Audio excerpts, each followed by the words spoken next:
हरे कृष्णा। श्रीमद् भगवद गीता के 8वें अध्याय को शुरू करते हैं। अक्षर और ब्रह्म दोनों शब्द भगवान के सगुण और निर्गुण दोनों ही स्वरूपों के वाचक हैं तथा भगवान का नाम ओम है, उसे भी अक्षर और ब्रह्म कहते हैं। इस अध्याय में भगवान के सगुण निगुण रूपों का और ओंकार का वर्णन है, इसलिए इस अध्याय का नाम अक्षर ब्रह्म योग रखा गया है। भगवान को जानने की बात का रहस्य भली भांति ना समझने के कारण इस 8वें अध्याय के आरंभ में पहले 2 श्लोकों में अर्जुन उपयुक्त 7 विषयों को समझने के लिए भगवान से 7 प्रश्न करते हैं। अर्जुन ने कहा, हे पुरुषोत्तम, वह ब्रह्म क्या है? अध्यात्म क्या है? कर्म क्या है? अधिभूत नाम से क्या कहा गया है? और अधिदैव किसको कहते हैं? हे मधुसूदन, यहाँ अधियज्ञ कौन है और वह इस शरीर में कैसे है तथा युक्ति चित्त वाले पुरुषों द्वारा अंत समय में आप किस प्रकार जानने में आते हैं? अर्जुन के 7 प्रश्नों में से भगवान अब पहले ब्रह्म, अध्यात्म और कर्म विषयक 3 प्रश्नों का उत्तर अगले श्लोक में क्रमशः संक्षेप से देते हैं। श्री भगवान ने कहा, परम अक्षर ब्रह्म है, अपना स्वरूप अर्थात जीवात्मा अध्यात्म नाम से जाना जाता है तथा भूतों के भाव को उत्पन्न करने वाला जो त्याग है वह कर्म नाम से कहा गया है। अब भगवान अधिभूत, अधिदैव और अधियज्ञ विषयक प्रश्नों का उत्तर क्रमशः देते हैं। उत्पत्ति विनाश धर्म वाले सब पदार्थ अधिभूत हैं।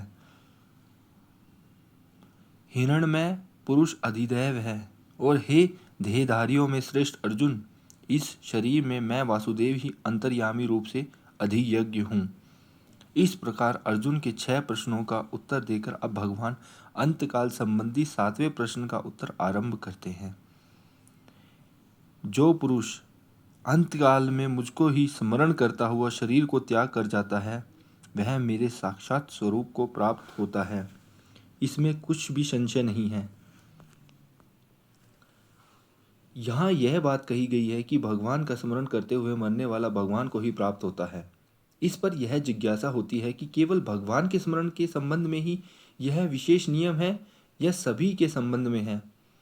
इस पर शिव भगवान कहते हैं, हे कुंती पुत्र अर्जुन, यह मनुष्य अंतकाल में जिस जिस भी भाव को स्मरण करता हुआ शरीर को त्याग करता है, उसको ही प्राप्त होता है,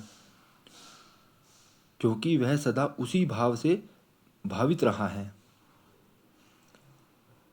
अंतकाल में जिसका स्मरण करते हुए मनुष्य मरता है, उसी को प्राप्त होता है और अंतकाल में प्राय उसी का भाव स्मरण होता है जिसका जीवन में अधिक स्मरण किया जाता है।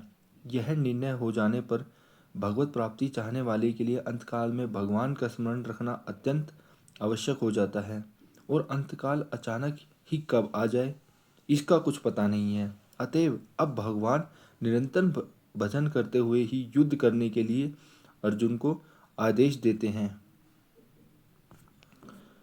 इसलिए हे अर्जुन, तू सब समय में निरंतर मेरा स्मरण कर और युद्ध भी कर। इस प्रकार मुझ में अर्पण किए हुए मन बुद्धि से युक्त होकर तू निसंदेह मुझको ही प्राप्त होगा। 5वें श्लोक में अर्जुन का चिंतन करते करते मरने वाले मनुष्य की गति का वर्णन करके अर्जुन के 7वें प्रश्न का संक्षेप में उत्तर दिया गया। अब उसी प्रश्न का विस्तार पूर्वक उत्तर देने के लिए अभ्यास योग के द्वारा मन को वश में करके भगवान के अधियज्ञ रूप का अर्थात सगुण निराकार दिव्य अव्यक्त रूप का चिंतन करने वाले योगियों की अंतकालीन गति का 3 श्लोकों द्वारा वर्णन करते हैं। हे पार्थ, यह नियम है कि परमेश्वर के ध्यान अभ्यास रूप योग से युक्त दूसरी ओर न जाने वाले चित्त से निरंतर चिंतन करता हुआ मनुष्य परम प्रकाश स्वरूप दिव्य पुरुष को अर्थात परमेश्वर को ही प्राप्त होता है। हरे कृष्णा।